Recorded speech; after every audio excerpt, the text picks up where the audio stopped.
আমি যখন কারাগারে গিয়েছিলাম, আমি একটা জিনিস বুঝেছি যে, আমি কিন্তু মানুষ যেমন কবরে খালি হাতে যায় না? হুম, একদম খালি একেবারে হাতে খালি হাতে। কিছু নিয়ে যেতে পারে না। হ্যাঁ, কারাগারে যখন গেলাম, আমি ঠিক সেই একই খালি হাতে এবং কবরে কি? একজন ধনীর কবর যেভাবে হয়, একজন ও ও মানে বিত্তবান ব্যক্তির কবর যেভাবে হচ্ছে, একজন দরিদ্র মানুষের কবর কিন্তু সেটা সেভাবেই ঠিক। হয়। আপনার কয়েকটা একই বিষয় আমরা দেখেছি যে বন্দিনী আমি যদি এগুলা নিয়ে আসলে অতটা আলোচনা অনেক হয়েছে, অনেক আলোচনা, অনেক সমালোচনা সবকিছু মিলে তারপরেও কিছু, কিছু বিষয় আসলে জেলের যে বিষয়গুলা, এই বিষয়গুলা কি আসলে আপনি আ মানে জানানোর ইচ্ছাটা কেন পোষণ করলেন? এগুলো তো অনেক সময় অনেকেই জানাননি বা অনেকেই বিশেষ করে মেয়েদের বিষয়গুলা, মেয়েদের জেল জীবনটা এই আগ্রহটা কিভাবে আলো? দেখা যাচ্ছে কি যে বেশিরভাগ মানুষ কারাগারে গেলে ব্যাপারটাকে গোপন রাখে। তারা যে কারাগারে গিয়েছিল কখনো এটা প্রকাশ করতে চায় না। তার কারণ কিন্তু তার নিজস্ব গোপন রাখার টেনডেন্সি না। তার এই কারণটা হচ্ছে তাকে সমাজ গ্রহণ করে না। যেমন একটা নারী যদি কারাগারে যায়, সে যদি অবিবাহিত থাকে তার একটা বিয়ে হবে না। তাকে কোনোখানে কর্মসংস্থানের সুযোগ দেওয়া হবে না।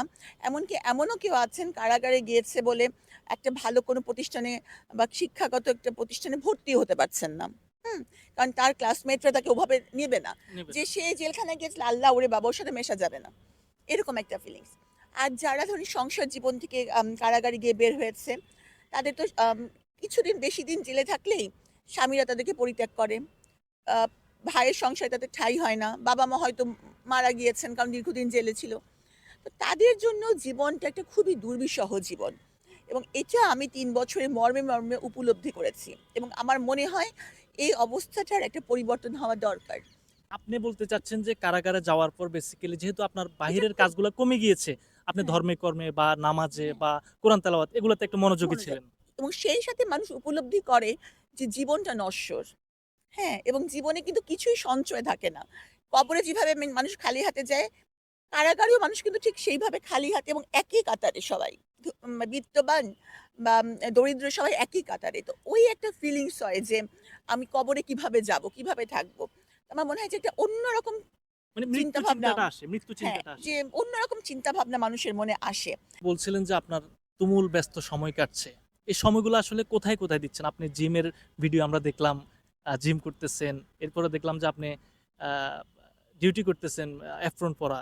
তো সবকিছু মিলে আসলে জানতে চাই যে আপনি কি আবার আগের পেশাতেই ফিরে আসছেন নাকি আগে মানে কিভাবে কি হচ্ছে আসলে? আমার মানে আমি যে চিকিৎসক, আমার পেশাটা বা আমি একজন কার্ডিয়াক সার্জন, এটা আমার অস্তিত্বের সাথে অঙ্গাঙ্গিভাবে জড়িত।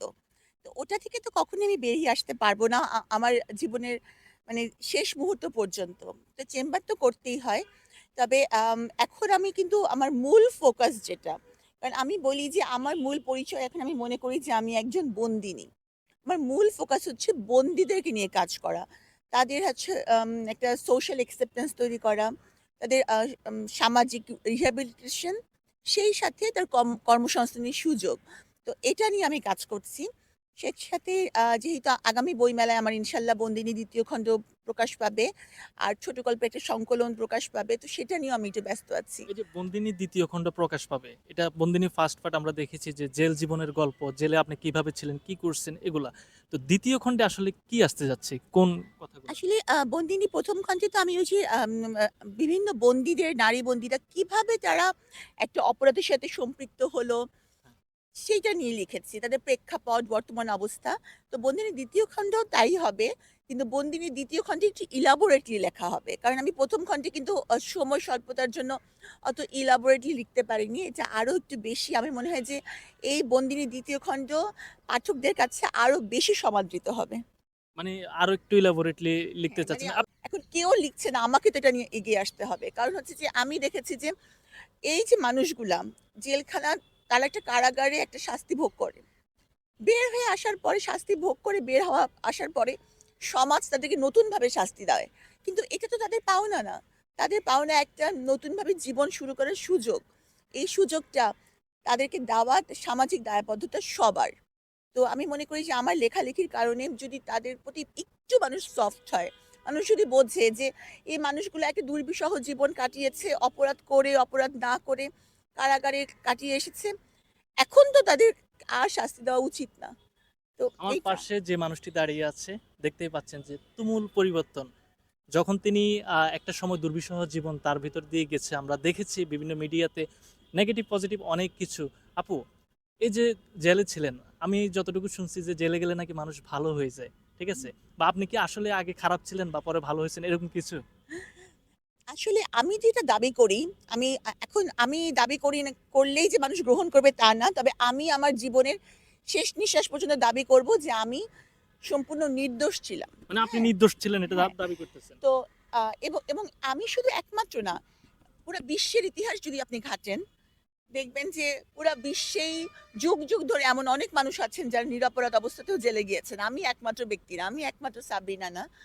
তো কারাগারে গেলে মানুষ ভালো হয় বা খারাপ হয় এটা যার, যার ব্যক্তিগত ওখানে গেলে কি মানসিকতার উপর ডিপেন্ড ধর্মে করে। কর্মে মানুষের একটু আগ্রহ থাকে? অবশ্যই। যেমন ধরেন ওখানে একটা মানে নিজের পরিবারকে কাছ থেকে তারা বিচ্ছিন্ন। নিজের চাকরির জীবন থেকে বিচ্ছিন্ন। সুতরাং একটা পুরাটা ফোকাস তারা দিতে পারে হচ্ছে ধর্মকর্মের দিকেই।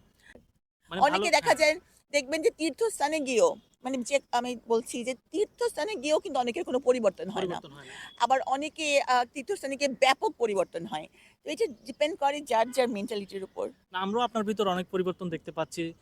আগে পরে হোক যাই হোক সবকিছু মিলেই ডাক্তার সাবরিনা আমি তো মনে করি আমি একটা নতুন জীবন পেয়েছি। হ্যাঁ, যারা কারাগার থেকে একটা বিশাল সময় কাটিয়ে বের হয়, তারা যেকোনো অর্থে একটা নতুন জীবন পায়। তা আমিও মনে করি যে এটা আমার নতুন জীবন। পুরানো সবকিছু বাদ দিয়ে আমি নতুনভাবে যাত্রা শুরু করেছি। একটু কাট